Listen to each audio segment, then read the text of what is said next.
Haleluya, puji nama Tuhan, shalom. Shalom. Baik, seberapapun kita yang ada di tempat ini, mari saya mau mengajak untuk kita yang ada di tempat ini, ataupun untuk jemaat Tuhan yang saat ini mengikuti ibadah secara online, kita mau siapkan hati kita mau beberapa menit ke depan, beberapa waktu ke depan, kita mau mempersembahkan yang terbaik untuk kemuliaan nama Tuhan. Melalui setiap pujian kita, melalui setiap hati kita mendengar suara perkataan firman Tuhan. Bapa di surga, kami bersyukur untuk malam hari ini Tuhan, atas setiap kemurahan-Mu, atas setiap kesempatan yang indah yang Tuhan nyatakan dalam hidup kami. Kami berterima kasih kepada Engkau, Allah yang maha tinggi, Allah yang maha kudus. Kami boleh berada di tempat ini, itu semua karena anugerah-Mu Tuhan.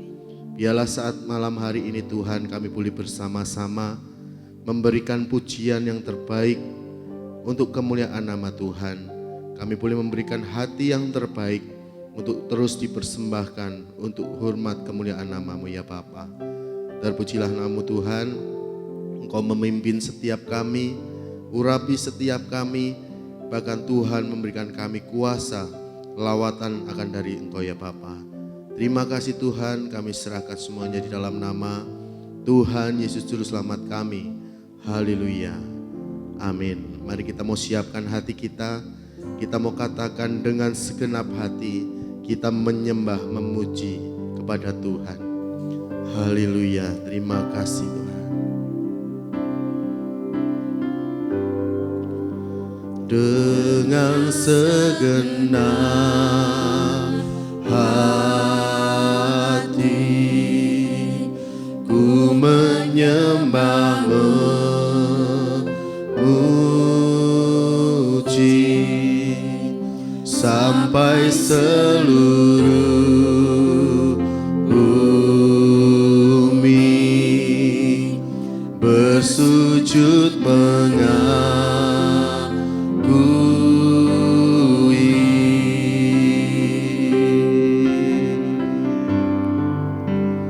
walau malam menepi, tak akan ku sendiri.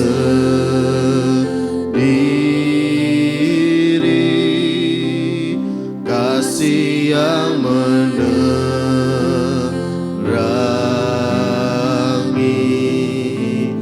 Kau setia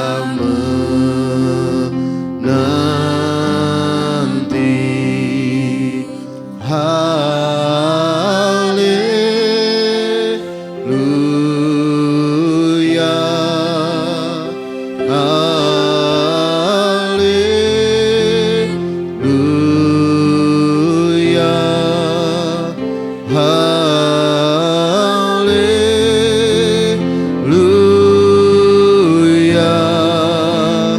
haleluya, haleluya.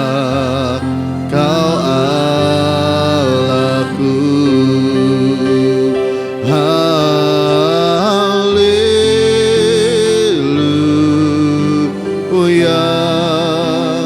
haleluya,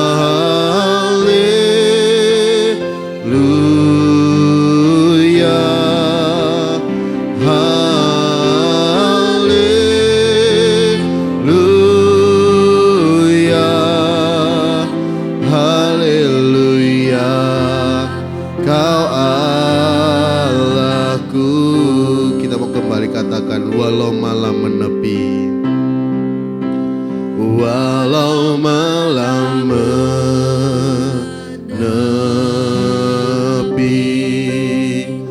tak akan ku sendiri.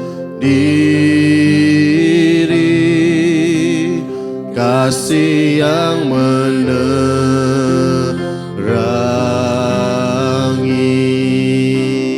Kau setia menanti.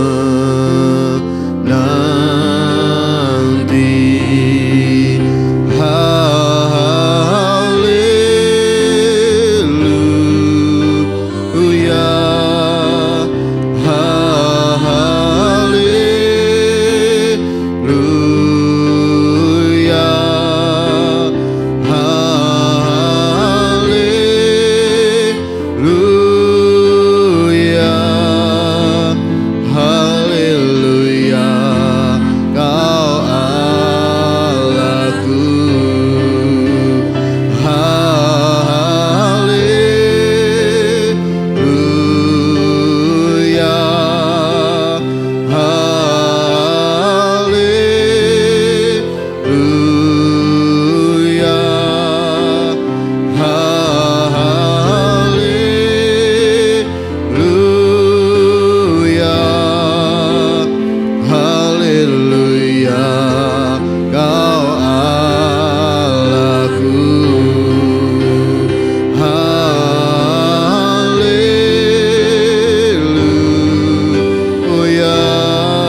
Sembah Tuhan.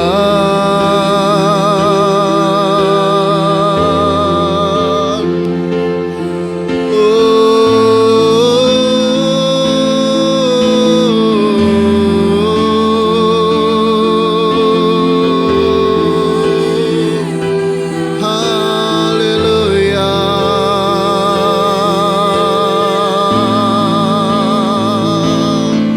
Kami menyembah-Mu.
Terima kasih buat kebaikan-Mu.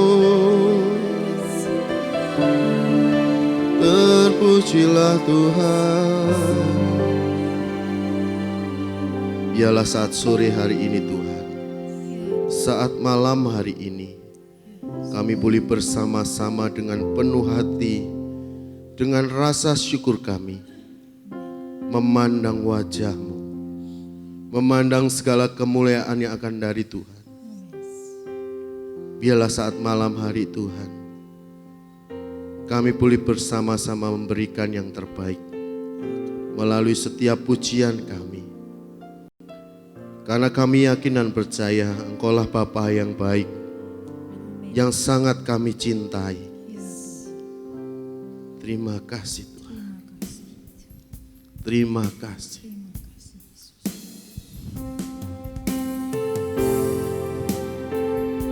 Biarlah hati kita terus memandang kebaikan Tuhan.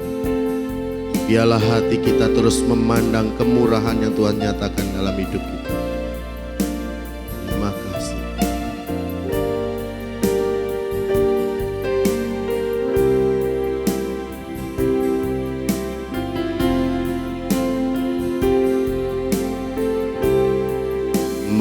memandang wajah-Mu,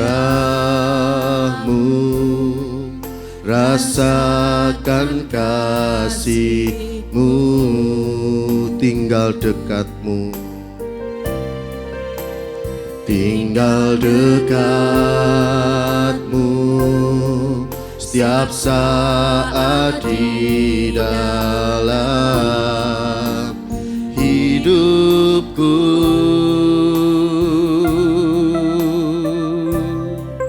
Memandang wajah-Mu, rasakan kasih-Mu, tinggal dekat-Mu, tinggal dekat-Mu setiap saat di dalam hidupku.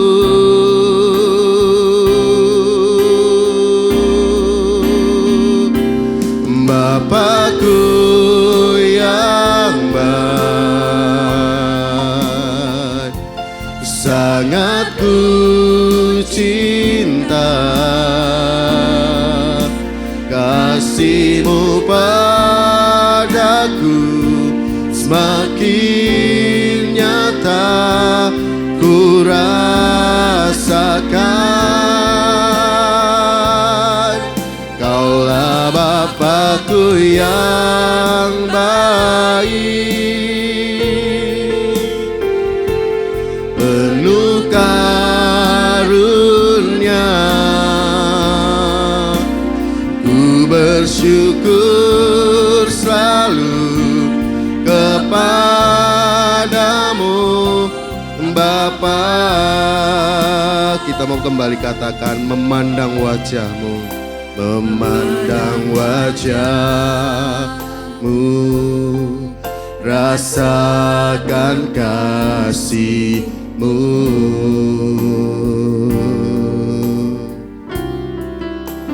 tinggal dekat-Mu setiap saat di dalam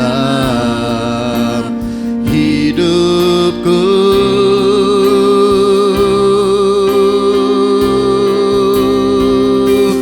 Bapakku yang baik,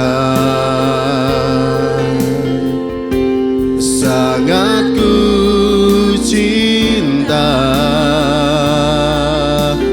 kasih-Mu padaku semakin nyata ku rasakan.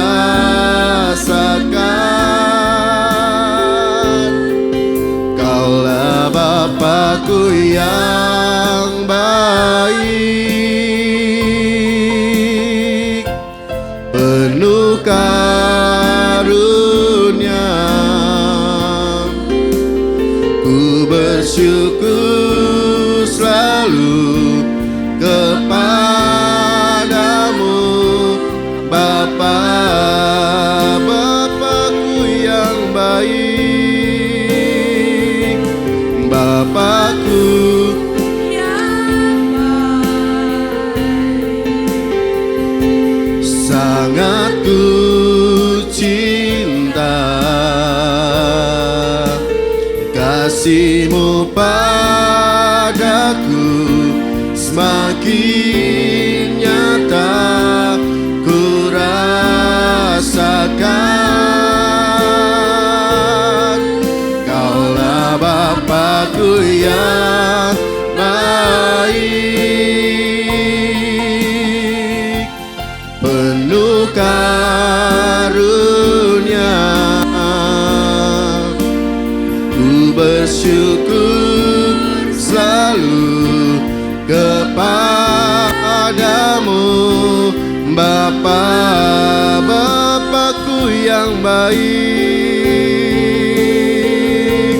Bapakku yang baik, sangat ku cinta, kasih-Mu padaku semakin nyata ku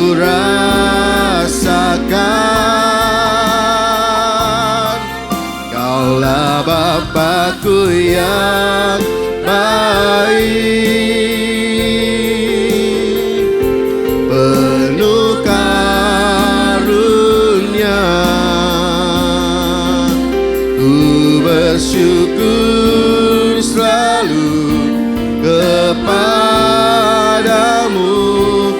Bapa, ku bersyukur.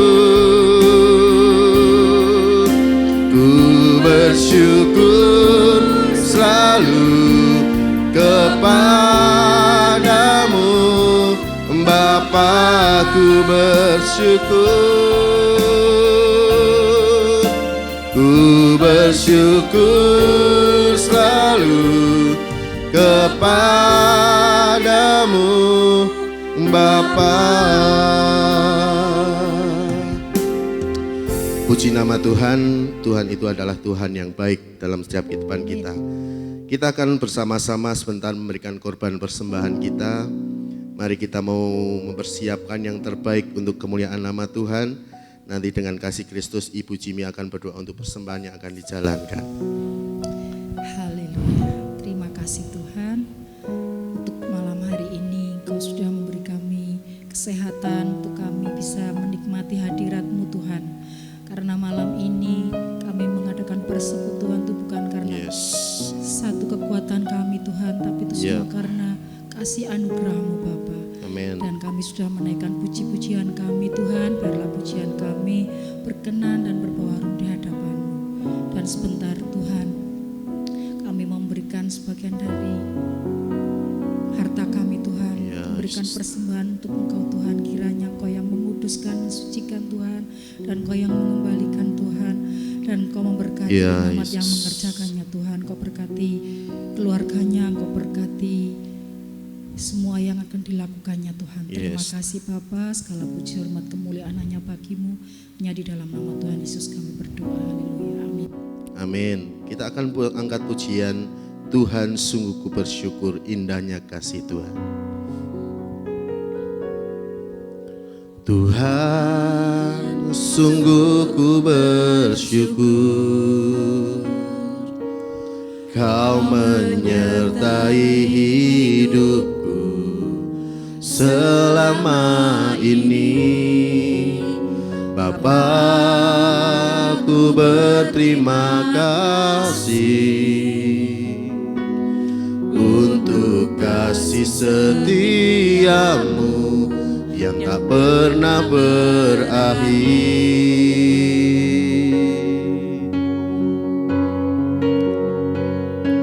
Aku ada hari ini karena Tuhan baik dan teramat baik bagiku. Semua yang ku alami bersamamu ku lewati, indahnya kasih Tuhan seperti pelangi. Sehabis hujan,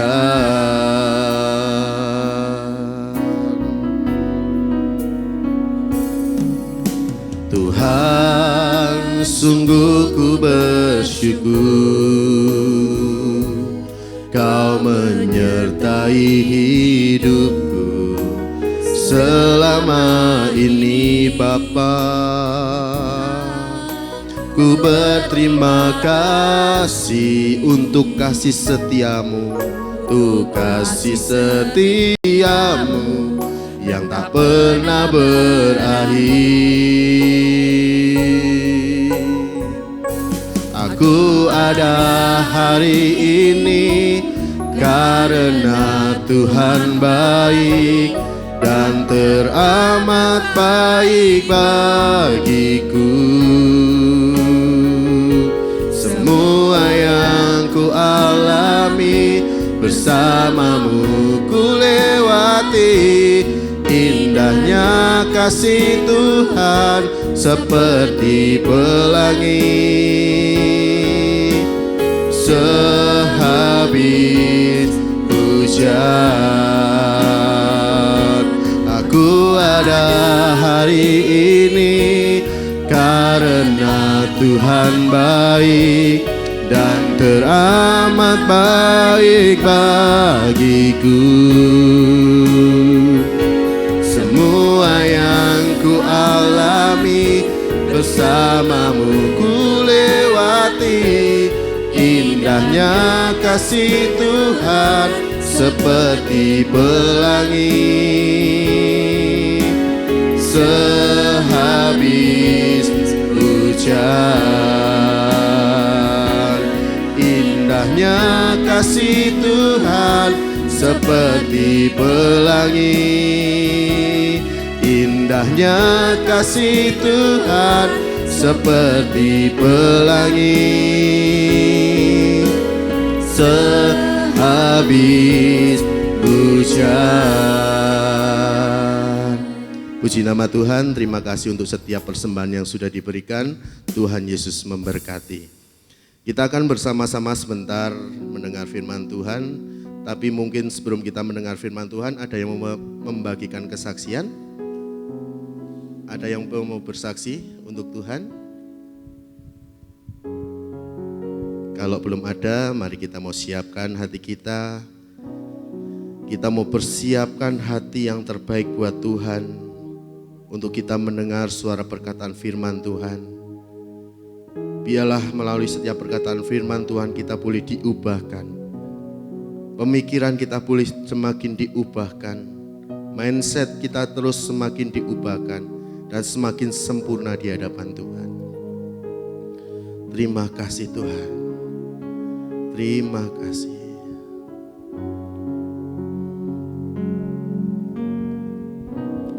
Ubah hatiku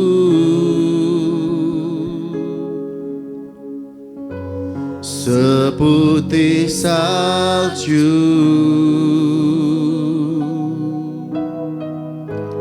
ubah hatiku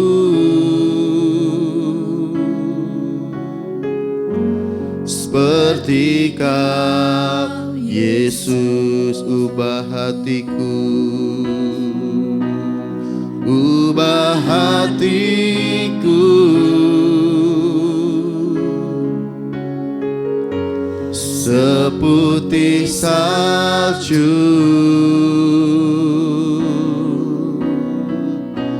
ubah hatiku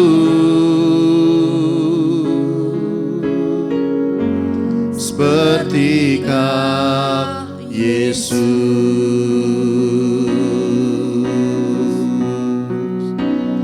Engkau penjunan ku tanah liat,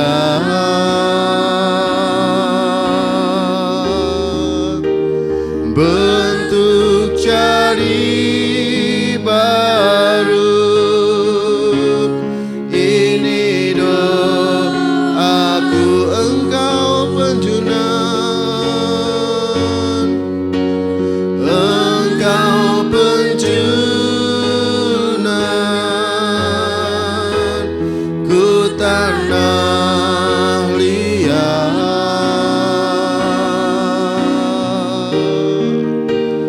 bentuk jadi baru.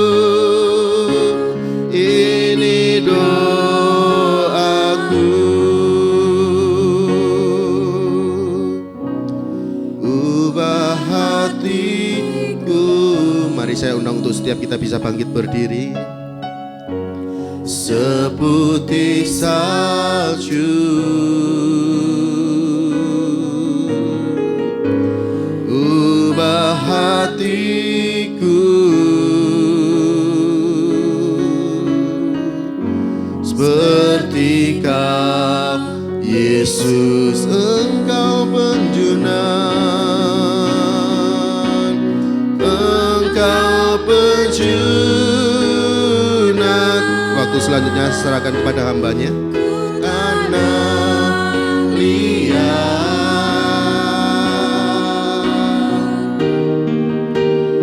bentuk jadi baru.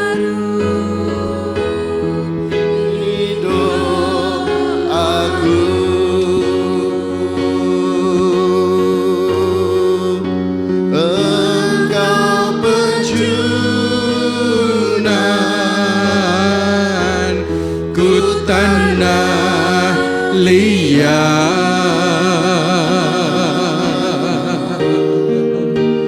Bentuk jadi baru,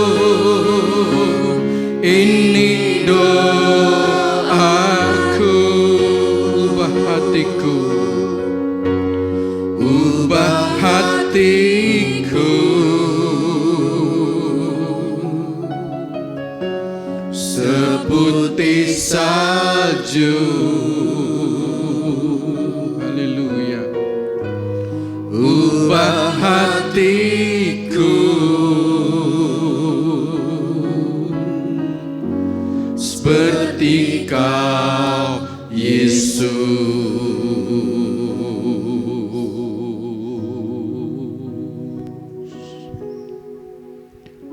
Allah Roh Kudus, ini kerinduan kami. Kami menyerahkan diri di hadapan-Mu. Bila Engkau mengatur, memimpin, membimbing, mengarahkan, memerintahkan hidup kami, sehingga hidup kami semakin lama semakin bertambah sungguh-sungguh hati di hadapan-Mu, sungguh lebih indah di hadapan-Mu, lebih bertambah iman percaya kami, diubahkan hidup kami, cara berpikir kami, sikap hati kami, sikap hidup kami, jalan pikiran kami, jalan hidup kami, masa depan kami, sehingga kami menjadi sempurna seperti Yesus, Engkau yang sempurna. Tuhan, kami tahu Engkau masih memberi kami waktu, kesempatan, ketika kami masih hidup di dunia ini, ketika kami masih menggunakan kemah tubuhku ini. Bila kami Engkau beri hikmat, akal budi, bijaksana, sehingga kami boleh mempergunakan yang terbaik untuk kemuliaan nama-Mu.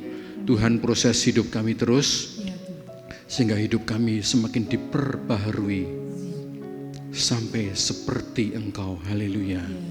Terima kasih Tuhan, kami serahkan pemberitaan firman-Mu. Engkau ambil alih, Engkau berkuasa, Engkau berdaulat, sehingga firman-Mu boleh menggugah kami, menjadi kami berapi-api dalam Engkau, menjadikan kami kejadian yang baru. Haleluya. Di dalam nama Tuhan Yesus Kristus, kita semua yang masih Tuhan bersama katakan amin. Puji Tuhan, silakan duduk. Haleluya. Shalom Bapak Ibu Saudara, selamat ketemu, selamat sore, selamat beribadah. Kita bertemu kembali. Ya, saya senang bisa bertemu Bapak Ibu Saudara sekalian, di mana saya diperintah, ya, diberi tugas dari hambanya, dari Pak Arif untuk bertugas malam hari ini, ya, dan biarlah kita sama-sama belajar malam hari ini. Bapak Ibu Saudara, bulan lalu saya pergi keluar kota, saya ikut ibadah atau KKR itu, atau namanya seminar atau apa. Nah, itu 2 hari, mungkin 2 hari setengah berturut-turut, ya. Sore hari pertama, lalu hari kedua, ketiga, pagi sampai sore, ya. Dan ternyata gerejanya yang besar itu penuh, ya, dikatakan penuh, hampir penuh, sehingga kami kalau agak lambat cari tempat duduk yang jejer sulit. Ya, jadi mungkin bisa, sini 1 kosong, sana kosong, ya. Jadi cari tempat duduk saja yang kosong sulit. Saya kalau agak terlambat carinya ke belakang atau ke balkon, ya. Agak di belakang masih ada, itu pun tidak banyak, ya. Jadi kalau jejer 2 masih bisa, kalau minta 3 kosong jejer mungkin tidak ada, ya. Saya melihat begitu bergairahnya mereka, dan hari itu bukan hari libur, ya. Jadi saya melihat, wah, dahsyat sekali, hebat sekali, antusias sekali mereka tidak hari libur, tetapi bergairah datang. Kok bisa? Saya tanya-tanya. Lalu yang bekerja bagaimana? Ternyata yang bekerja itu sudah merancang awal tahun, sehingga mereka banyak yang ngambil cuti, ya, ngambil cuti karena acara ini sudah dirancang tanggal sekian bulan sekian. Jadi mereka mempersiapkan diri, aku mau cuti tanggal sekian sampai sekian sesuai acara itu. Ya. Nah, saya heran mereka yang ngambil cuti biasanya, wah saya ngambil cuti mau piknik, mau dulan, mau refreshing, healing, ya. Tetapi ternyata mereka banyak yang ngambil cuti datang beribadah, ya. Jadi saya rindu seperti itu terjadi di gereja kita, amin. Saya rindu hal itu pun bisa terjadi di tempat ini, ya. Memang menyedihkan kalau acara-acara ibadah yang datang hanya 1/4, 1/3, tidak ada separuh, ya. Jadi mari kita berapi-api di dalam Tuhan, karena api itu nular, ya. Api itu bisa nular kepada orang lain, sehingga kalau kita berapi-api, kita pun bisa nular, ngajak teman-teman kita, jemaat yang lain yang pilih dulan daripada ibadah, ya. Karena apa? Karena kita tahu semua hamba Tuhan mengatakan kedatangan Tuhan sudah dekat, dan itu saya percaya sesuatu yang benar, ya, sesuatu yang pasti benar sesuai dengan firman Tuhan. Jadi kedatangan Tuhan pasti amat sangat dekat, sudah dekat sekali, ya. Kita disebut anak-anak Tuhan, disebut pengikut Kristus, jadi kita disebut orang Kristen. Ya, kalau saya tanya kepada Bapak Ibu, orang Kristen apakah pasti selamat? Artinya diselamatkan masuk surga? Orang Kristen pasti atau tidak, Bapak Ibu? Pasti? Pasti atau tidak? Ada yang ragu-ragu. Orang ngomong, wah, kalau orang Kristen berdosa gimana? Kalau orang Kristen jatuh di dalam hal-hal yang tidak benar bagaimana? Ya. Artinya orang Kristen itu adalah pengikut Kristus. Artinya Kristus, Tuhan kita nyuruh apa, pergi mana saja kita ikuti. Ya. Kita terus mengikuti Tuhan. Kalau jatuh dosa berarti tidak mengikuti, berarti keluar jalur. Artinya bukan orang Kristen. Ya. Orang Kristen pasti selamat, pasti masuk surga. Yang berbelok, tidak nurut Tuhan, itu berarti keluar dari jalur orang Kristen, sehingga tidak bisa disebut orang Kristen. Kalau mengikuti Kristus, selalu ikut Tuhan, pasti selamat. Amin. Ya, jadi di luar Tuhan itu tidak ada keselamatan. Puji Tuhan. Ya. Malam hari ini saya menyampaikan firman, saya beri judul 3J, 3 janda, ya, 3 janda. Bapak Ibu pasti tahu dalam satu kitab, satu cerita, tokohnya ada 3 janda, yaitu sudah ditulis itu Naomi, Orpa, dan Ruth. Kitabnya ada di dalam kitab Ruth, ya. Nah, judul ini bukan saya ngarang, tetapi dulu saya pernah diajari atau dinasihati dari Pak Sundoro Yahya, ya. Dulu ngomong, kamu besok kalau suatu saat tugas beri saja judul yang menarik, ya, supaya orang-orang itu penasaran apa itu, ya. Beri judul, waktu itu juga menceritakan mengenai Ruth, beri saja judul 3 janda. Nah, seperti itu saya terapkan malam hari ini, judulnya 3 janda. Janda itu bernama Naomi, Orpa, dan Ruth.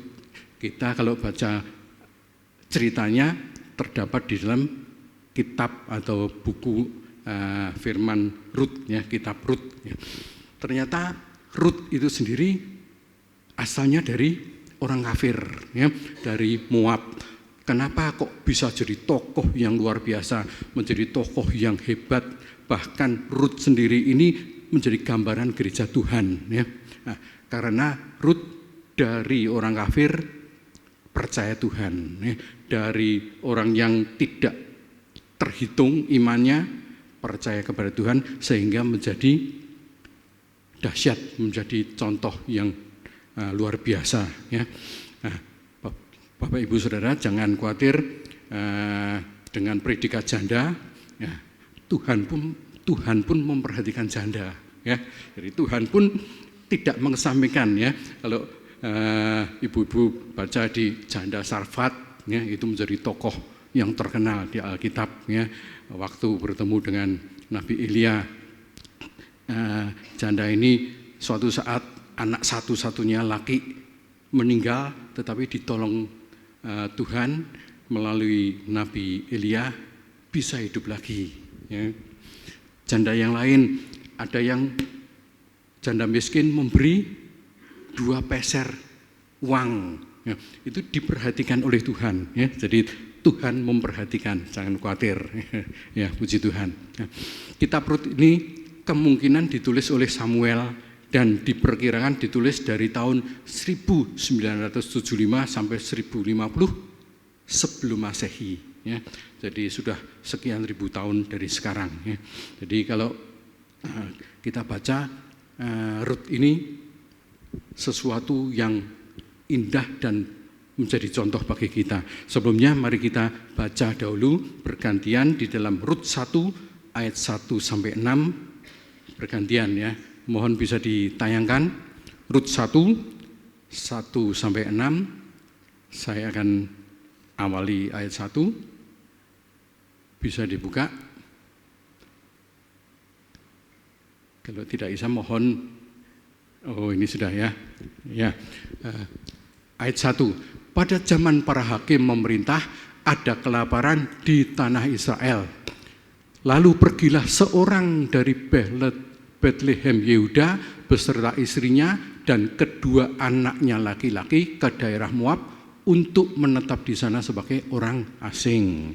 Nama orang itu ialah Elimelek, nama istrinya Naomi, dan nama kedua anaknya Mahlon dan Kilion. Semuanya orang-orang Efrata dari Betlehem Yehuda. Dan setelah sampai ke daerah Moab, diamlah mereka di sana. Ayat 3, kemudian matilah Elimelek, suami Naomi, sehingga perempuan itu tertinggal dengan kedua anaknya. Keduanya mengambil perempuan Moab, yang pertama bernama Orpa, yang kedua bernama Rut, dan mereka diam di situ kira-kira 10 tahun lamanya. Kelima, lalu matilah juga keduanya, yakni Mahlon dan Kilion, sehingga perempuan itu kehilangan kedua anaknya dan suaminya. Kemudian berkemaslah ia dengan kedua menantunya, dan ia pulang dari daerah Moab. Sebab di daerah Moab ia mendengar bahwa Tuhan telah memperhatikan umatnya dan memberikan makanan kepada mereka. Amin. Puji Tuhan. Ya. Jadi kitab Rut ini setelah Hakim-Hakim. Ya. Peristiwa Hakim-Hakim yang akhir-akhir dari Hakim-Hakim itu menceritakan mengenai keterpurukan bangsa Israel. Ya.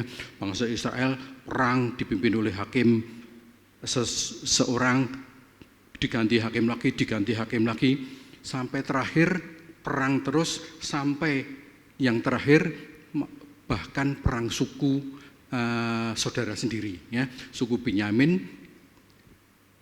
menyerang atau diserang dengan bangsanya sendiri, bangsa Israel. Jadi sesama saudara saling bunuh-membunuh.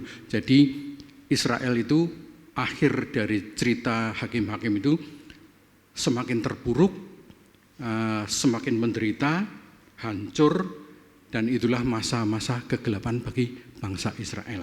Ya. Jadi saat itu hukum menjadi tidak tegas, ya. Mereka mempunyai kebenarannya sendiri, tidak mengikuti Taurat, tidak mengikuti perintah Tuhan, dan semakin terpuruk. Ya. Hal itu terjadi masa-masa akhir Hakim-Hakim. Ya. Kemudian tadi sudah kita baca, suatu saat di Israel terjadi kelaparan. Kita tidak tahu kenapa tempat atau negara atau bangsa yang diberkati Tuhan, Tuhan izinkan kelaparan. Ya, kemungkinan ini teguran atau suatu memang Tuhan memberikan untuk menguji. Ya. Nah, kita tidak tahu, tetapi kita mendapat cerita salah satu penduduk di dalam Bethlehem yang namanya Elimelek membawa istrinya dan anaknya keluar dari Bethlehem menuju ke Moab. Ya, menuju ke Moab. Nah, pastilah Elimelek itu menganggap atau menduga pasti hidupnya lebih enak, pasti lebih nyaman, pasti lebih buat hidup lebih berbahagia. Ya. Tetapi Elimelek lupa bahwa sebetulnya Bethlehem itu tanah perjanjian. Bethlehem itu artinya rumah roti. Bethlehem itu kota kecil tapi mempunyai sejarah yang luar biasa. Bahkan Tuhan sendiri, Tuhan Yesus lahir di Bethlehem. Ya. Rumah roti, rumah harapan, rumah berkat. Nah, di sini rumah roti ini pasti banyak roti atau banyak makanan. Ya. Tetapi ternyata ditinggalkan oleh Elimelek. Ya. Saya akan mengartikan nama demi nama. Elimelek artinya Tuhan adalah raja atau rajaku adalah Tuhan. Jadi menyandang predikat yang luar biasa, ya, Tuhan itu rajaku. Ya. Membawa istrinya namanya Naomi. Naomi artinya ada yang tahu? Yang manis, betul ya. Yang manis atau menyenangkan. Ya. Jadi suami istri ini arti namanya bagus-bagus, arti namanya indah. Ya. Dan Elimelek ini keluarga yang kaya, keluarga yang berada. Dari mana tahu? Dari ayat Rut 1 ayat 21 yang mengatakan dengan tangan penuh aku pergi. Ya, dari Bethlehem pergi ke Moab dengan tangan penuh. Tetapi Tuhan memahitkan aku. Tuhan memberi aku malapetaka, memberi yang tidak baik, menyengsarakan aku sehingga aku pulangnya dengan tangan kosong atau tangan hampa. Nah, ternyata Naomi mengeluh kepada Tuhan, ya, berkeluh kesah kepahitan kepada Tuhan karena dia tidak sadar bahwa hal itu sebenarnya bukan salah Tuhan, ya, karena pilihan suaminya, ya, pilihan suaminya akan berakibat kepada keluarga, kepada istri, kepada anak-anak, kepada keturunannya. Ya. Nah, diceritakan di situ tidak lama setelah mereka sampai di Moab, tidak tahu berapa tahun, kemudian Elimelek mati. Ya. Nah, setelah mati, anak-anaknya sudah dewasa, Mahlon dan Kilion, masing-masing mengambil istri orang Moab. Kita tahu bahwa Moab itu adalah keturunan bangsa yang bermusuhan dengan Israel. Ya. Mereka bersikeras atau berbuat jahat terhadap Israel, bermusuhan sehingga musuh itu terus turun-temurun, ya, bahkan berapa ratus tahun sebelumnya sudah bermusuhan. Tetapi saat cerita Elimelek ini, mereka sudah tidak terlalu bermusuhan, ya, tidak terlalu bermusuhan, tapi masih ada gesekan-gesekan karena Israel mengalahkan Moab. Ya, jadi Moab kalah. Ya. Saat itu Israel menang terhadap Moab sehingga tidak ada perang lagi. Tetapi biasanya penduduknya yang masih kurang puas dengan orang yang mengalahkan, ya, atau mungkin menjajah. Ya. Moab ini bangsa kafir, ya, jadi tidak ada Tuhan di sana. Ya. Moab itu sebetulnya keturunan dari Lot juga, tetapi menyeleweng dari jalan Tuhan, ya, sehingga bangsa Moab ini adalah bangsa yang menyakiti hati Tuhan. Ya. Dewa yang sangat terkenal yaitu yang disembah bangsa Moab yaitu dewa Kamos. Ya. Dewa Kamos ini merupakan dewa kesuburan, dewa pertahanan, sehingga orang-orang minta berkat dari dewa. Ya. Tetapi ternyata dewa ini kejam, sadis, ya. Minta disembah dan minta korban. Biasanya korbannya mungkin binatang yang disembelih, tetapi lama-lama bukan binatang tapi manusia, anak kecil, ya, anak kecil. Ya. Saya pernah diberi gambaran dengan seorang yang menyampaikan firman, kalau mempersembahkan anak kecil itu seperti dimasukkan dapur api besar, ya. Jadi mungkin bangunan yang tembok keliling, dalamnya diisi api, lalu tinggi berapa meter, kalau naik pakai tangga, ya. Nah itu anak-anak kecil dipersembahkan, diikat, diceburkan, ya, api yang menyala, ya. Atau mungkin kalau tidak diikat, anak kecil ini ditipu oleh orang tuanya. Yuk kita lihat, yuk di sana, yuk kita lihat pelan-pelan, naik. Setelah sampai atas, anak kecil ini didorong masuk api, ya. Tentu saja, oh bapak, ayah, aku kok didorong. Ayahnya ketawa-ketawa, ya. Wah, aku sebentar lagi dapat berkat. Nah, seperti itulah kekejaman, ya, Dewa Kamos, ya. Pasti itu tidak hanya Dewa Kamos, tetapi semua dewa, ya, semua dewa kejam, ya. Jangan dianggap ada dewa yang baik hati, semua dewa kejam, ya. Nah, kemudian setelah Elimelech mati, anaknya laki-laki mengambil 2 istri Moab masing-masing. Nah, mereka hidup tidak lama, dikatakan 10 tahun, Kilion mati, Mahlon juga mati, anaknya laki-laki mati. Nah, hal ini membuat keluarga ini semakin terpuruk, semakin menderita, semakin susah, ya, semakin kepayahan. Ya.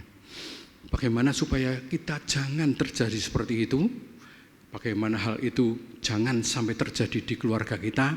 Poin pertama, nah, yaitu kita jangan tinggalkan Bethlehem. Ya. Kita jangan meninggalkan Bethlehem. Ya. Jadi Bethlehem itu tanah perjanjian. Kalau seorang yang meninggalkan tanah perjanjian, artinya meninggalkan atau menolak janji Tuhan. Tuhan itu berjanji akan memberkati, menyelamatkan, memberi yang terbaik. Kalau keluar artinya menolak. Ya, demikian juga Elimelech secara tidak sadar sebetulnya menolak Tuhan. Ya. Harusnya dia menunggu tetap di Bethlehem. Ya. Kepala keluarga Elimelech berbuat salah, maka keluarganya akan kena dampaknya. Ya.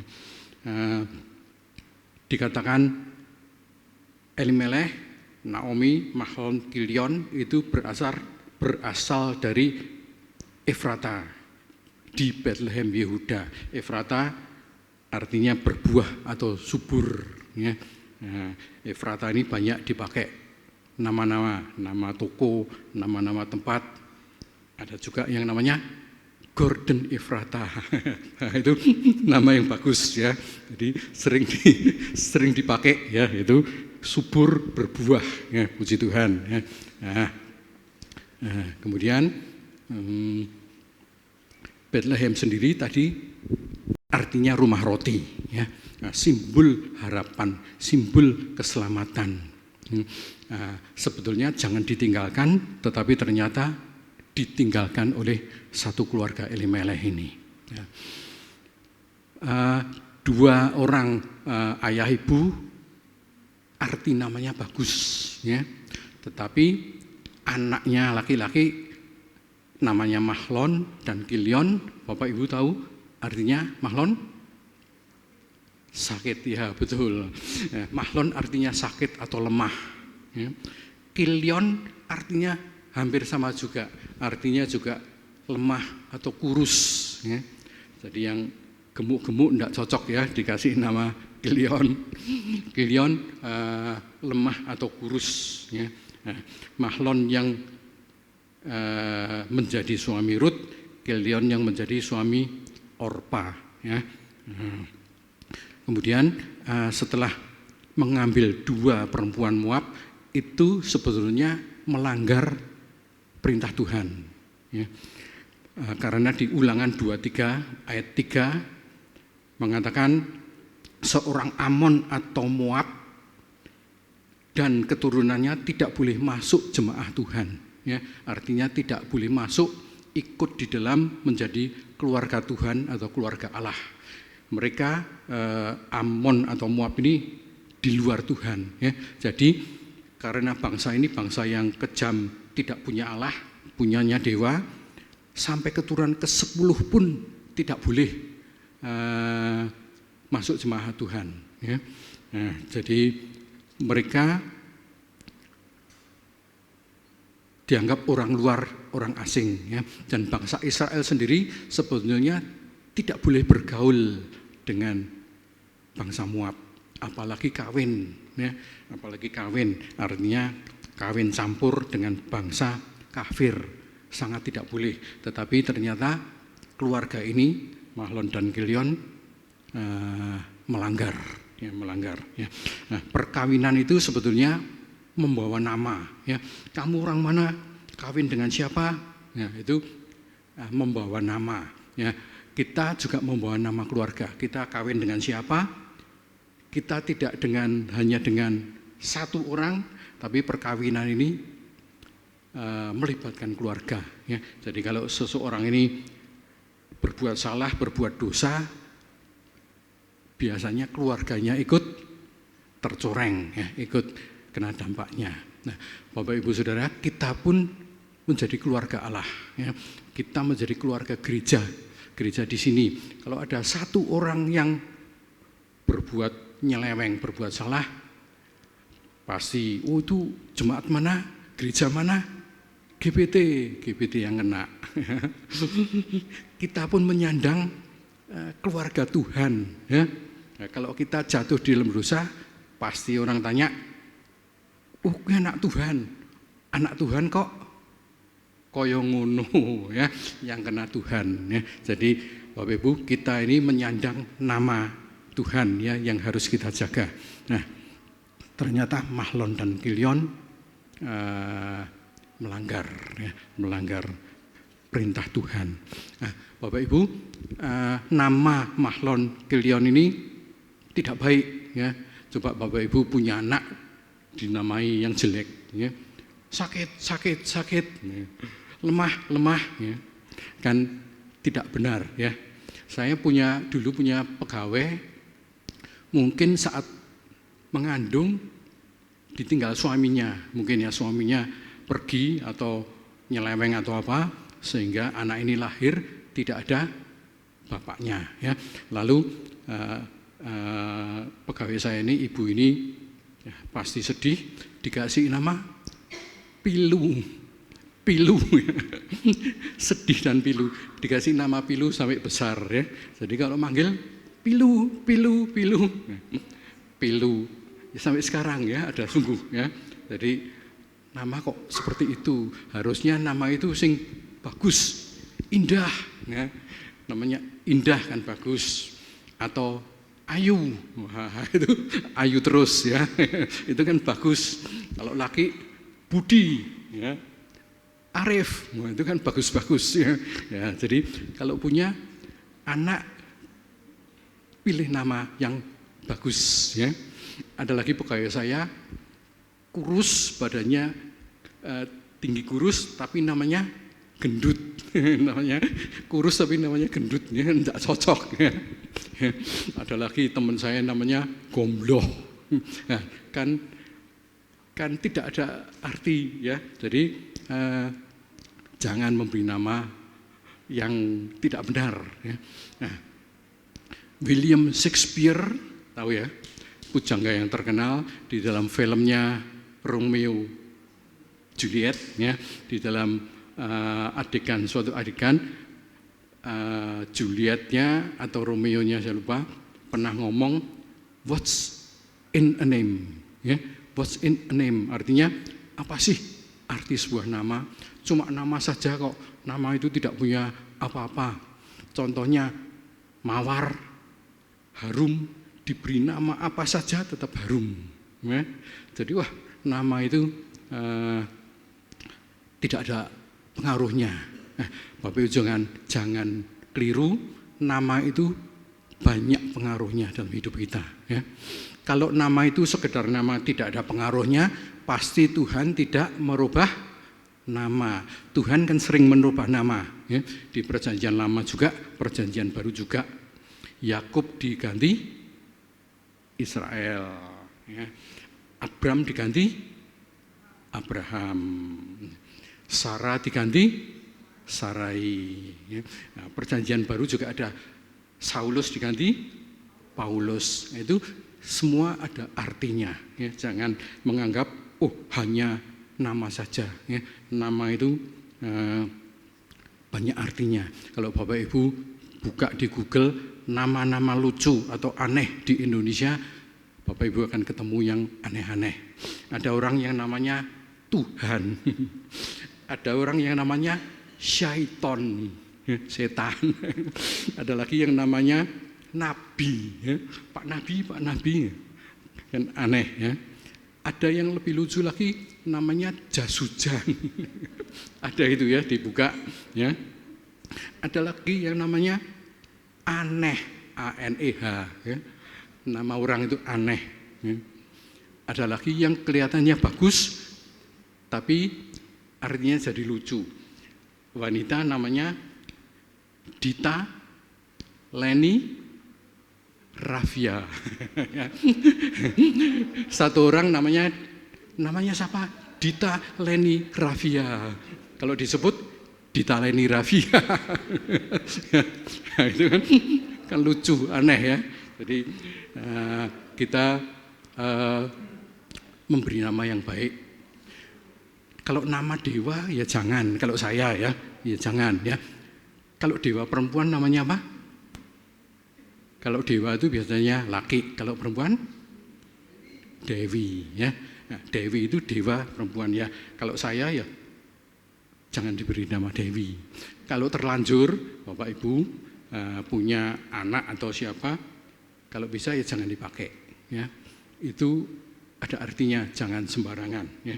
Jadi nama itu membawa arti, ya, membawa arti. Ya. Ya. Puji Tuhan. Kemudian bagaimana supaya kita jangan terjadi seperti keluarga Naomi ini? Poin kedua yaitu kita ingat kembali kepada Tuhan, ya. Poin pertama tadi jangan tinggalkan Bethlehem. Poin kedua, ingatlah kembali kepada Tuhan. Tuhan tetap menunggu kita selama kita masih hidup, kita bertobat, ingatlah kita kepada Tuhan, ya. Nah, Naomi merasa menyesal dan kembali lagi ke Bethlehem, ya. Naomi kepahitan di dalam Rut 1 ayat 20, tadi sudah saya bacakan sedikit. Nah, kemudian Naomi karena merasa hidupnya pahit, jangan sebut aku Naomi lagi, tapi panggillah aku Mara. Mara artinya pahit, ya, artinya pahit. Jadi kepengennya dari hidup saat itu sampai meninggal kepengennya pahit terus, ya. Jadi jangan seperti itu, ya. Nah, Naomi memberi hidup atau sisa hidupnya kepada Tuhan, hal-hal yang pahit, ya, harusnya yang manis, ya. Nah, jadi Naomi kecewa kepada Tuhan, merasa Tuhan tidak adil, merasa kejam, merasa Tuhan itu memberi hal-hal yang tidak enak dalam hidupnya. Dia kepahitan dengan Tuhan, ya. Nah, hidup selanjutnya yang diberikan Tuhan adalah pahit, ya. Nah, Bapak Ibu, kita sering berdoa, kita sering ngomong dengan Tuhan. Ngomongnya jangan keliru. Kalau berdoa, Tuhan aku akan melayani engkau di dalam sisa hidupku ini. Ya. Nah, Bapak Ibu Saudara, jangan berdoa seperti itu. Karena apa? Tuhan, jangan diberi sisa. Ya. Sisa hidupku aku berikan kepadamu. Yang benar apa? Hidupku selanjutnya aku berikan kepada Tuhan. Amin. Ya. Jadi kita jangan memberi sisa ya kepada Tuhan. Biarlah hidup kita yang manis-manis diberikan kepada Tuhan. Ya. Kemudian setelah kembali menuju Bethlehem, dua menantunya dibawa, Orpa dan Rut. Ya. Orpa artinya tengkuk atau berpaling, ya. Jadi noleh, berbalik arah. Ya. Ternyata Orpa setelah ditawari oleh mertuanya Naomi, kalau kamu ikut aku nanti susah loh. Di sana kita akan jadi janda. Janda itu hidup zaman dulu dari belas kasihan orang. Ya. Jadi untuk bekerja sulit, untuk berusaha sulit, jadi hidup dari belas kasihan saja. Jadi diberi pengertian, bagaimana kalau kamu ikut dengan aku ke negaraku, ke Bethlehem sana.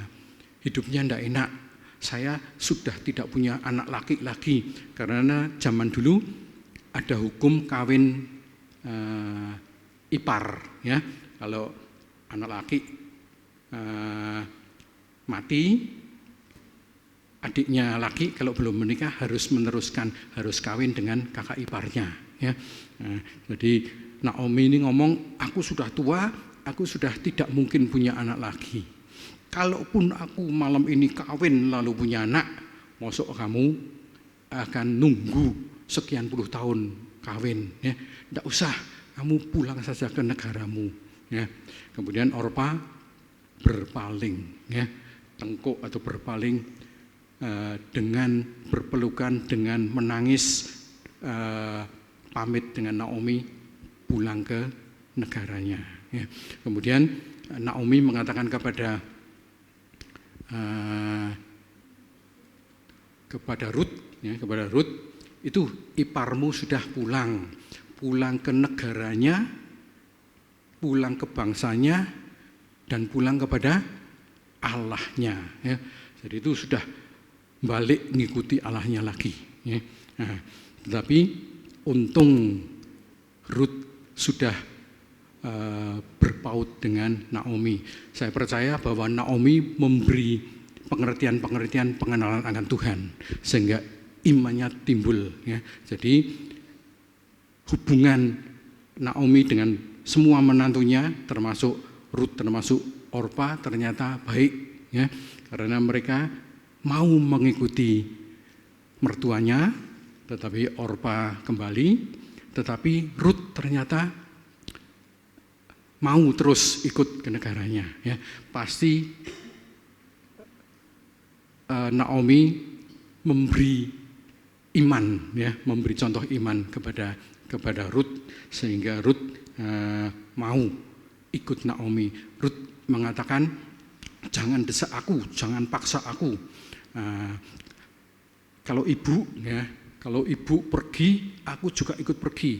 Kalau ibu bermalam di mana, aku akan bermalam di situ juga. Kalau ibu mati, aku pun akan mati di sana juga, dikuburkan di negaramu. Allahmu adalah Allahku juga, bangsamu adalah bangsamu juga. Aku akan ikut engkau, aku akan ikut ibu terus. Ya.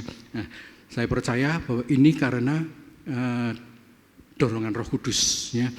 Kalau kembali ke negara asal, berarti dia pisah, tidak ketemu Allahnya Naomi, tidak ketemu Tuhan. Ya. Jadi Naomi ternyata tetap ikut kepada mertuanya. Rut, ya, maksudnya Rut. Nah, Rut arti namanya yaitu sahabat atau teman. Rut, sahabat atau teman. Hati Rut terpaut kepada Naomi. Terpaut artinya nempel. Terpaut artinya bersatu atau terikat. Ya, jadi kata-kata berpaut ini ada di dalam Kejadian 2 ayat 24 yang mengatakan, sebab itu laki-laki akan bersatu dengan istrinya dan menjadi satu daging, ya, yang menjadi satu tubuh. Makanya ada istilahnya, ada istilah bersetubuh, yaitu menjadi satu. Nah, mempunyai hubungan intim, ya, suami istri. Nah, demikian juga hati Rut bersatu dengan mertuanya. Jadi terikat, ya, terikat. Ini gambaran jemaat Tuhan dengan Tuhan. Tuhan kepingin kita punya hubungan intim, ya. Jemaat Tuhan menunggu dan kepingin masing-masing kita punya hubungan intim dengan Tuhan. Melalui apa? Kita melalui penyembahan kita, puji-pujian kita, doa-doa kita. Saya ingat pengajaran, ada 3 hal yang menjadikan kita dekat dengan Tuhan. Ada 3 masalah. Apa itu? Urapan Tuhan, hadirat Tuhan, dan bahasa roh. Ya. Urapan Tuhan, hadirat Tuhan, dan bahasa roh. Maka dari itu hal ini penting. Kalau kita ingin dekat Tuhan, kita lakukan hal ini, ya. Nah, kita minta kepada Tuhan, Tuhan urapi aku, ya. Tuhan datanglah, hadiratmu datanglah. Kemudian belajarlah atau mintalah karunia bahasa roh. Bahasa roh itu artinya amat sangat penting, artinya sangat dibutuhkan kita, ya. Yang belum minta, itu salah satu cara kita mendekatkan diri kepada Tuhan, ya. Puji Tuhan. Kemudian poin ketiga, apa yang terjadi, apa yang harus kita lakukan supaya tidak terjadi seperti keluarga Naomi. Poin ketiga yaitu dipulihkan Tuhan. Tuhan akan memulihkan hidup kita, ya. Ya.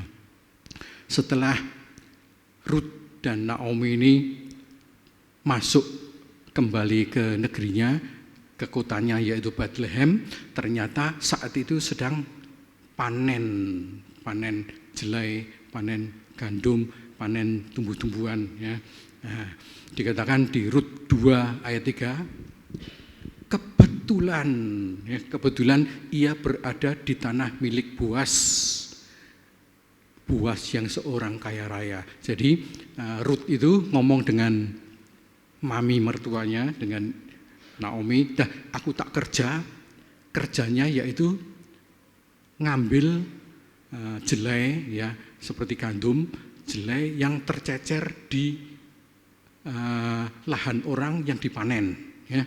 Yang dipanen itu kan semua tidak bersih banget, masih ada yang ketinggalan. Nah, itu memang peraturan zaman dulu, mungkin sampai sekarang juga, itu untuk orang miskin, ya. Jadi kalau panen seperti kita panen padi itu jangan diambil bersih banget, ya. Memang sengaja ditinggalkan berapa batang itu untuk orang yang tidak punya, ya. Demikian juga dulu juga sengaja dijatuhkan, sengaja ditinggal, ya. Nah, Naomi di belakang penyabit itu ngambil, ya. Ngambil, dikumpulkan. Ternyata Naomi ini pekerja yang keras, pekerja yang giat, yang semangat. Dikatakan oleh pekerja yang lain, oh dia itu dari pagi sampai petang tidak istirahat, ya. Ngambil terus. Dan ternyata satu hari dia bisa ngumpulkan, dikatakan di situ satu eva. Satu eva itu berapa? Terjemahan ada yang mengatakan sekitar 22 liter, ya dianggap 22 kilo sampai 30, antara 35 kilo satu harinya. Jadi bayangkan kalau di sini beras yang kececeran diambil sehari bisa anggap saja 25 kilo, dimakan berdua dengan ibunya, sebulan habis 25 kilo berdua, enggak habis ya. Enggak habis ya. Ya, pasti dijual ya kalau sisa ya. Nah, itu ternyata Rut ini giat bekerja, dan Rut ini bagikan lambang gereja Tuhan ya. Gereja Tuhan yang kelak akan menjadi mempelai Kristus. Nah, Rut dinasihati oleh mertuanya, dah kamu terus kerja saja, ngumpulkan jelai di ladang milik Boas itu, dan kamu kumpul dengan pekerja perempuan ya. Jangan kamu kumpul yang lain, biarlah kamu kumpul aja dengan pekerja lain yang perempuan supaya kamu tidak diganggu ya. Nah, artinya apa? Seperti kita Bapak Ibu, kalau kita terjun di pelayanan, terjun melayani Tuhan, sebaiknya kita tidak sendiri, tapi kita buat tim. Ya, kita buat tim. Karena apa? Kita bayangkan Bapak Ibu, kalau Bapak Ibu pergi ke suatu tempat sendirian, lebih sering ada gangguan ya, lebih sering ada godaan daripada kita berkelompok ya. Jadi nasihat ini berlaku sampai sekarang. Cobalah kamu mempunyai komunitas ya, kamu mempunyai grup untuk melayani Tuhan bersama-sama. Jadi supaya kita berhikmat, kita berakal budi, kita terhindar dari hal-hal yang tidak kita inginkan ya. Nah, ketika Naomi pulang ke Bethlehem, ternyata masih punya kerabat yang namanya Boas. Dikatakan di situ orang ini kaya raya ya. Jadi sugih, jadi kaya raya. Artinya apa? Oh, ternyata sekian tahun ditinggal itu bisa kaya di Bethlehem. Kenapa harus pergi? Tuhan pun menyediakan berkat-berkat di Bethlehem, tidak harus pergi meninggalkan Bethlehem ya. Tuhan pun bisa kalau mau memberkati ya. Ternyata Boas diberkati oleh Tuhan. Artinya Tuhan tetap menyediakan berkat, janji berkat itu di Bethlehem ya. Jadi Boas ini pemilik lahan, Boas ini artinya kekuatan ya. Boas ini lambang Tuhan ya, lambang Tuhan kita ya. Rut orang Moab, orang kafir ya, tidak boleh masuk jemaah Tuhan ya, karena dianggap orang di luar Tuhan. Tetapi kecuali ada penebus baru boleh ya, kecuali ada penebus. Nah, siapa yang berhak menebus? Yaitu Boas ya. Boas punya hak karena kerabat bisa menebus Rut ini ya. Demikian kita Bapak Ibu, kita ini sebetulnya di luar Tuhan. Kita ini secara daging bukan bangsa Yahudi atau bangsa Israel. Ya, kita ini sebenarnya di luar janji, bangsa perjanjian. Ya, kita bangsa Indonesia, bangsa perjanjian adalah bangsa Israel. Ya, nah, tetapi kita bisa masuk ke dalam jemaah Tuhan, kita jadi orang Kristen, jadi orang percaya, sebabnya ada penebus. Ya, sebabnya kita punya penebus. Nah, penebus kita adalah Tuhan Yesus Kristus. Maka dari itu kita layak dianggap anak Tuhan. Ya, kalau tidak ada penebus, kita tetap bangsa kafir. Ya, kafir kalau kita ngomong, oh dia tidak percaya dengan Tuhan kita, tidak percaya dengan Tuhan Yesus, itu mereka kafir. Ya, tapi orang-orang tetangga yang lain menganggap kita juga kafir karena kita tidak mengimani nabinya, kita tidak mengimani Allahnya, kita tidak mengimani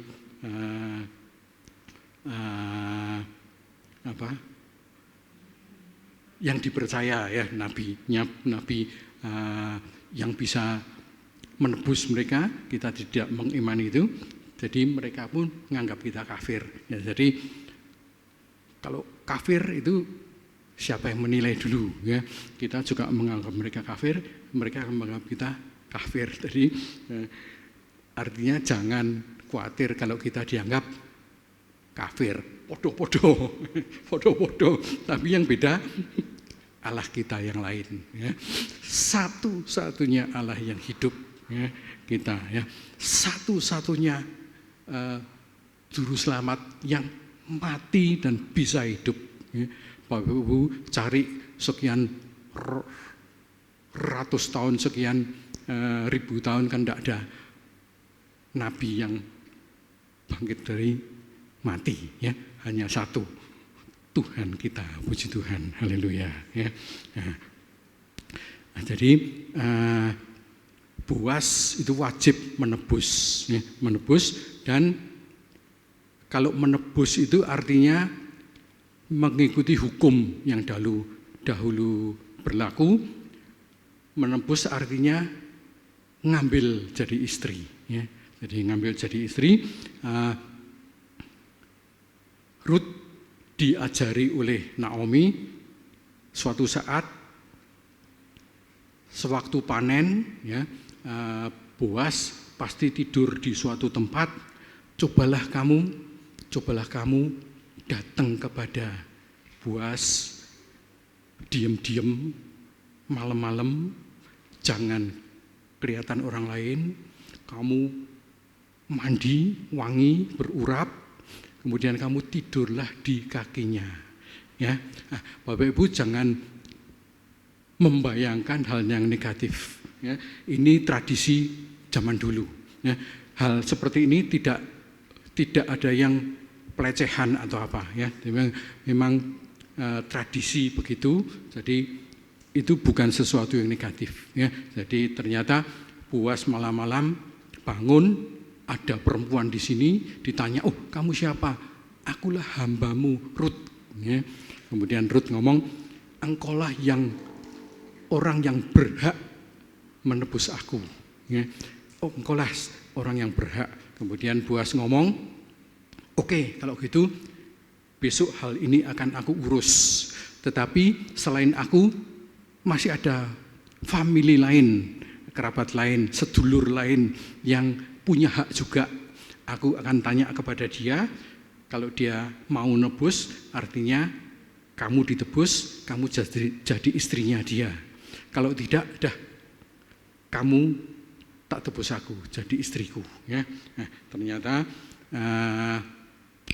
yang menebus satunya itu mau menebus tanahnya karena dijual oleh Naomi. Tapi kalau beli tanah sekalian dapat istri, tidak mau.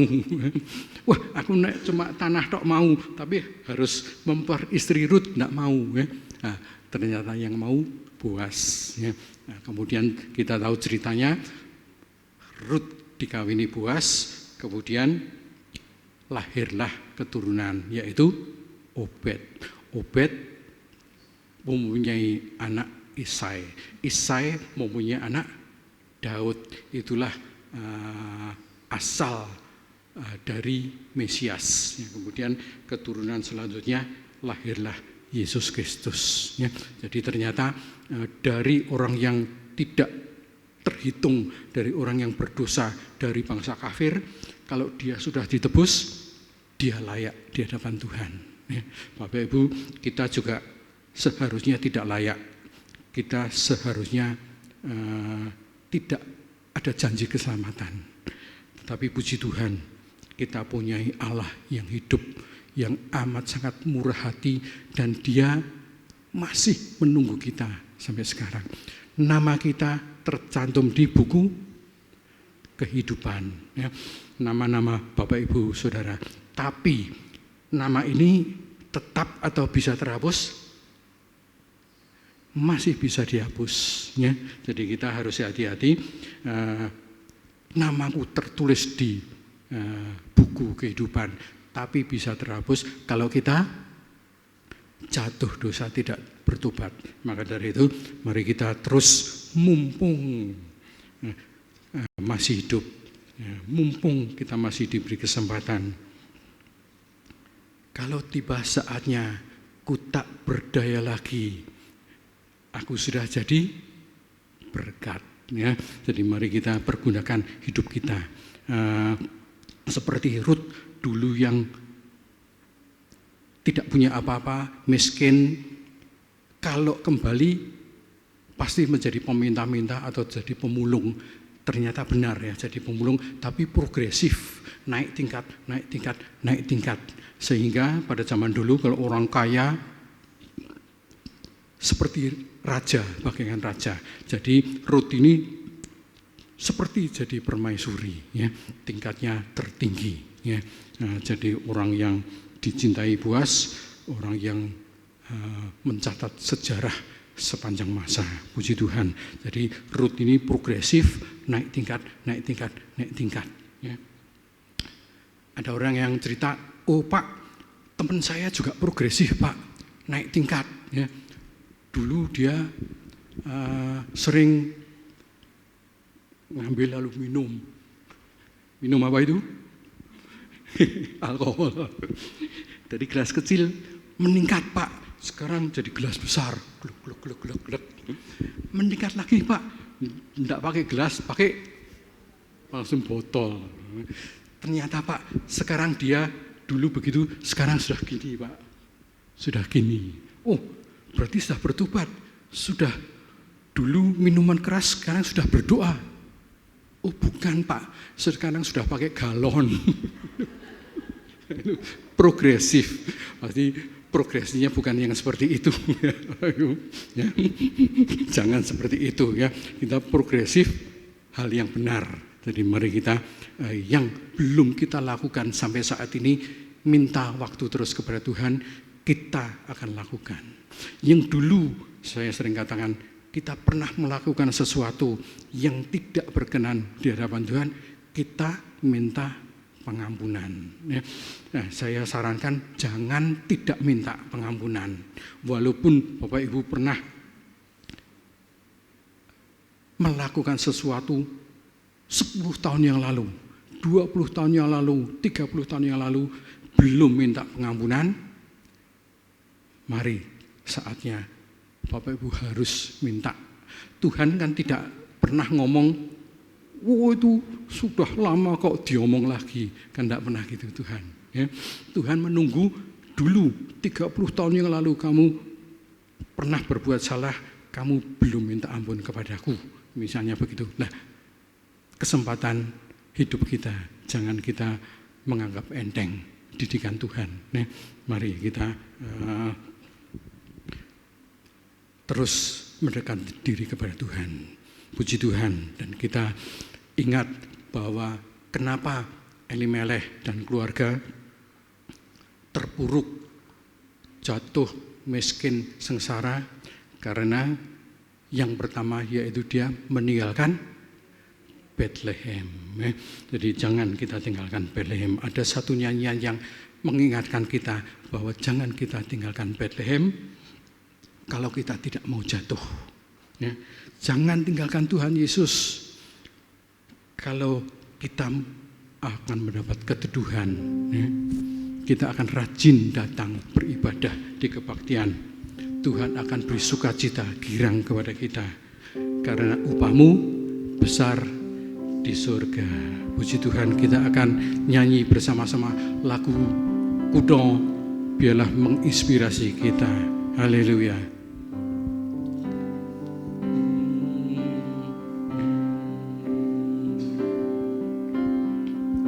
Jangan kau tinggalkan Bethlehem, kalau kau tak mau jatuh. Jangan tinggalkan Tuhan Yesus, kalau kau mau dapat teduh. Haleluya. Rajin datang di kebaktian, Tuhan beri girang, upahmu besar di surga, kekal selamanya. Kembali dari awal pujian ini. Jangan kau tinggalkan Betlehem, kalau kau tak mau jatuh. Jangan tinggalkan Tuhan Yesus, kalau kau mau dapat teduh. Rajin datang di kebaktian, Tuhan beri girang, upahmu besar di surga selama-lamanya. Sekali lagi kita nyanyikan pujian ini. Jangan kau tinggalkan Betlehem. Betlehem adalah rumah roti, penuh berkat, penuh harapan. Dan biarlah kita terus berharap kepada Tuhan kita. Haleluya. Sekalipun jangan tinggalkan Tuhan Yesus kita. Kalau kau mau dapat teduh. Waktu selanjutnya saya kembalikan kepada Saudari Arif. Haleluya.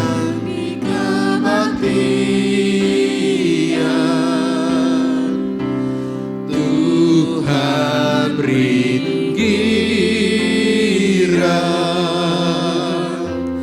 upahmu besar di surga,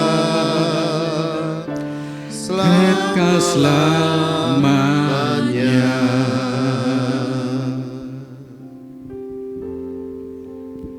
Terima kasih Tuhan untuk kesempatan yang indah kami boleh bersama-sama mendengarkan firman-Mu. Biarlah melalui setiap perkataan firman-Mu Tuhan, kami boleh mengerti kalau kami semakin hari boleh dipulihkan oleh karena kasih karunia-Mu ya Bapa. Dan biarlah Tuhan Kau meteraikan setiap perkataan firman-Mu dalam hidup kami, sehingga kami boleh terus senantiasa menjadi pelaku-pelaku perkataan firman-Mu. Terima kasih Tuhan, terima kasih. Memberkati hamba-Mu yang sudah menyampaikan akan setiap perkataan firman-Mu. Tuhan terus pakai kehidupannya untuk terus menjadi saluran berkat-Mu. Bahkan terus Tuhan pakai dalam setiap pelayanan yang Tuhan berikan. Biarlah Tuhan Engkau terus memimpin hamba-Mu dalam setiap menjalankan tugas pelayanan.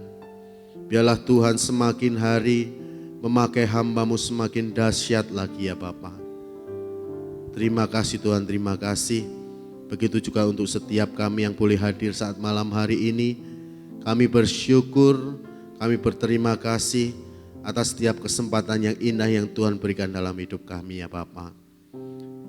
Mari Tuhan tolong setiap kami, berikan kami pengertian-Mu, berikan kami pewahyuan-Mu untuk terus senantiasa kami mengerti akan setiap rahasia-rahasia kebenaran firman-Mu ya Bapa. Terima kasih Tuhan, terima kasih. Memberkati juga untuk setiap rekan-rekan kami yang saat ini tidak bersama-sama dengan kami. Apapun keadaan mereka, apapun situasi dan kondisi yang mereka alami, Tuhan sanggup memberikan mereka pemulihan. Bahkan Tuhan sanggup memberikan mereka pertolongan. Bahkan Tuhan akan memimpin kehidupan mereka ya Bapa. Terpujilah nama-Mu Tuhan. Kami juga menyerahkan Bapa untuk Bapak Gembala yang saat ini tidak bersama-sama dengan kami. Tuhan memberikan pemulihan untuk setiap sakit, penyakit, bahkan kelemahan tubuh yang sedang dialami. Tuhan akan sempurnakan, mujizat-Mu terus Engkau nyatakan menjadi kesembuhan atas Bapak Gembala kami ya Bapa. Terima kasih Tuhan, terima kasih. Engkau juga memberkati Tuhan untuk jemaat-jemaat yang saat ini sedang mengalami kelemahan tubuh. Biarlah kuasa-Mu bekerja atas setiap kehidupan mereka. Bahkan Tuhan pemulihan demi pemulihan, kesempurnaan yang akan dari Tuhan turun menaungi setiap jemaat-jemaat Tuhan. Terpujilah nama-Mu Tuhan. Engkau yang terus beracara bagi gereja Tuhan di tempat ini. Biarlah Tuhan senantiasa memimpin, menolong, Bahkan Tuhan nyatakan terus Tuhan kuasa-Mu bagi gereja-Mu di tempat ini ya Bapa. Terpujilah nama-Mu Tuhan. Kalau sebentar kami akan berpisah satu dengan yang lainnya, biarlah Tuhan hantar setiap kami sampaikan di rumah kami masing-masing dengan selamat tanpa kekurangan suatu apapun. Bahkan Tuhan juga memberkati setiap jam istirahat kami. Tuhan terus memberkati kami ya Bapa. Terima kasih Tuhan, terima kasih. Memberkati juga berkat jasmani yang sudah disediakan. Biarlah Tuhan sucikan, kuduskan menjadi kesehatan dalam setiap kehidupan kami ya Bapa. Bahkan Tuhan memberkati untuk tangan-tangan yang sudah berlelah-lelah menyediakan segala sesuatunya ya Bapa. Engkau berikan berlipat kali ganda ya Bapa. Terima kasih Tuhan, terima kasih. Memberkati setiap pelayan-pelayan-Mu yang saat malam hari ini boleh melayani. Memberkati setiap jemaat-jemaat Tuhan yang hadir di tempat ini ya Bapa. Terpujilah nama Tuhan. Sebelum kami pulang, kami bersama-sama mengangkat tangan kami. Kami membuka hati kami untuk kami menerima anugerah dari Engkau ya Bapa. Pulanglah dengan membawa berkat dari Tuhan Allah kita. Tuhan memberkati engkau dan melindungi engkau. Tuhan menyinari engkau dengan wajah-Nya dan memberi engkau kasih karunia. Tuhan menghadapkan wajah-Nya kepadamu dan memberi engkau damai sejahtera. Mulai dari saat ini sampai Maranatha datang yang kedua kali. Di dalam nama Tuhan Yesus Kristus. Haleluya. Bagi setiap kita yang percaya bersama-sama katakan amin. Tuhan Yesus